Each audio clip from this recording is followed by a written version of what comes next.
पूछ रहा हूं आपसे, क्योंकि अजामिल के युग में भी वैश्याओं का जिक्र है, राम के युग में भी वैश्याओं का जिक्र है।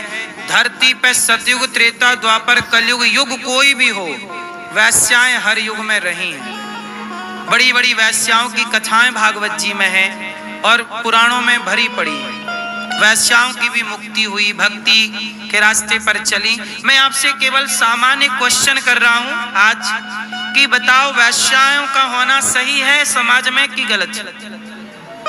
बोलो जोर से, जोर से बोलो। मेरी माँ गलत कह रहे हो। सुनो, अभी मैंने एक वैश्या का इंटरव्यू सुना। एक महिला है, वो खुल के कहती हैं कि ठीक है जी, मैं देह व्यापार करती हूं। तो उन बहन का एक इंटरव्यू था, तो वो कह रही थी, अभी बंगाल में कोई लड़की के साथ कुछ लड़कों ने छेड़छाड़ कर दी। एक लड़की ऑफिस जा रही थी तो कुछ लड़के आए और छेड़छाड़ कर दी, उस लड़की को परेशान किया।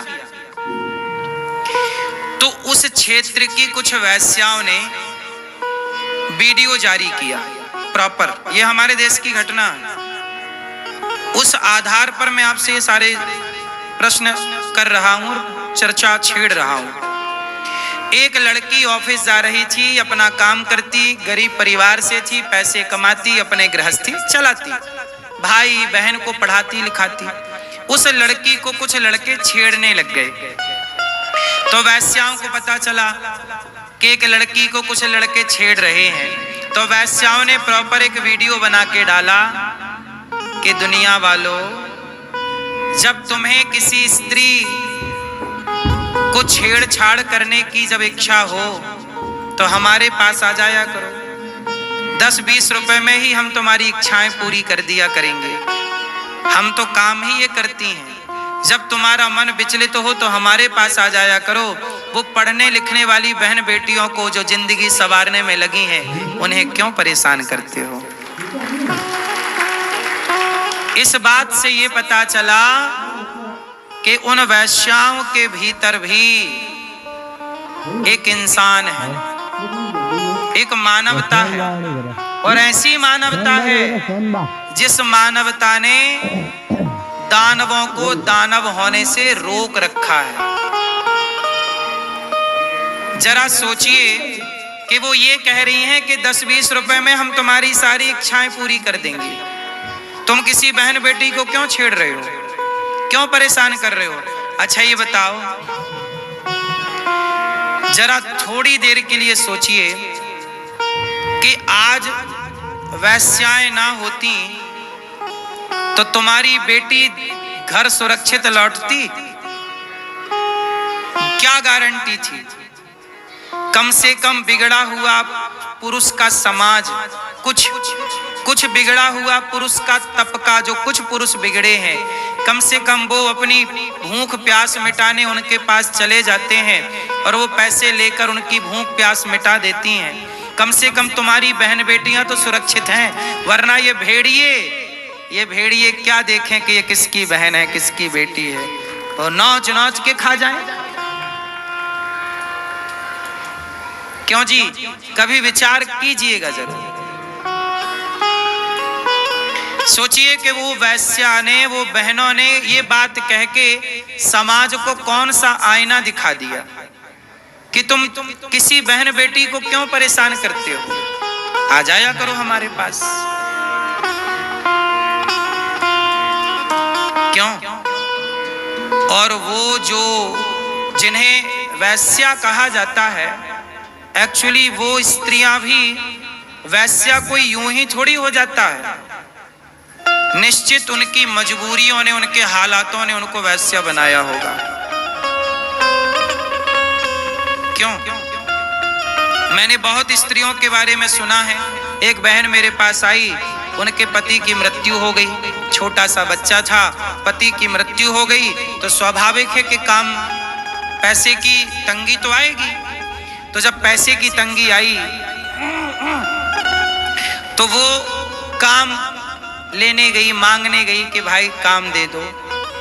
तो जो उनके पति के दोस्त हुआ करते थे, जब पति था तो लोग आते थे ना, दोस्त लोग, यार बहुत होते हैं, अपने लोग बहुत होते हैं। और पति मर गए तो अब वो पत्नी गई उनके पास कि आप हमारे पति के दोस्त थे, थोड़ी 5,000 की जरूरत है, वो किस्त चुकानी है वरना सब काम बिगड़ जाएगा। घर की किस्त पति करके गए थे पर चुका ना पाए, बीच में चले गए, 5,000 की जरूरत है।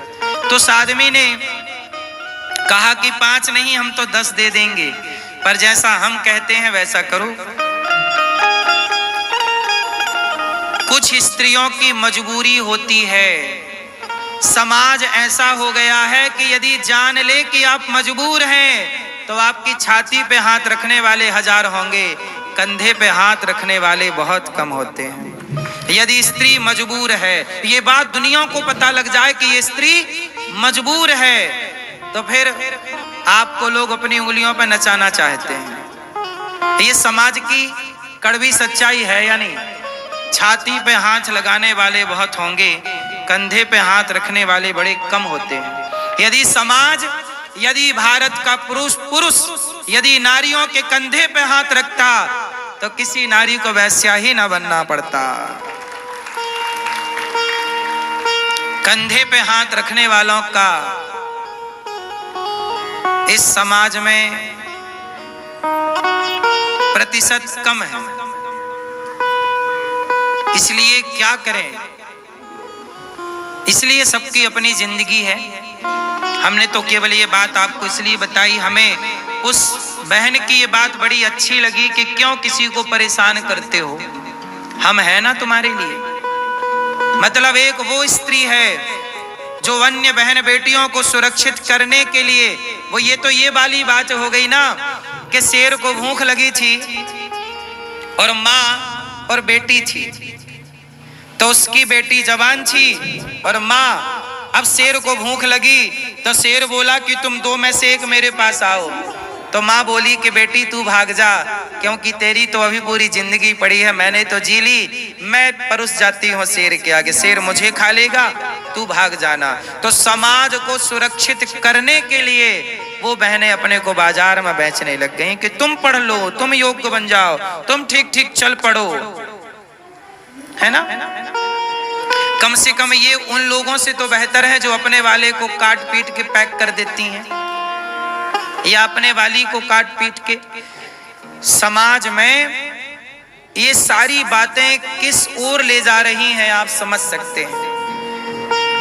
ये बलिदान है। माना कि कुछ लोग अपने स्वार्थ के लिए करते होंगे, लेकिन कुछ लोग तो ये बलिदान भी तो है। यदि हम इस दृष्टि से देखें, उस बहन की जब ये बात सुनी तो मैं भी मजबूर हो गया इस बात को सोचने के लिए कि ये उसका त्याग नहीं तो क्या है,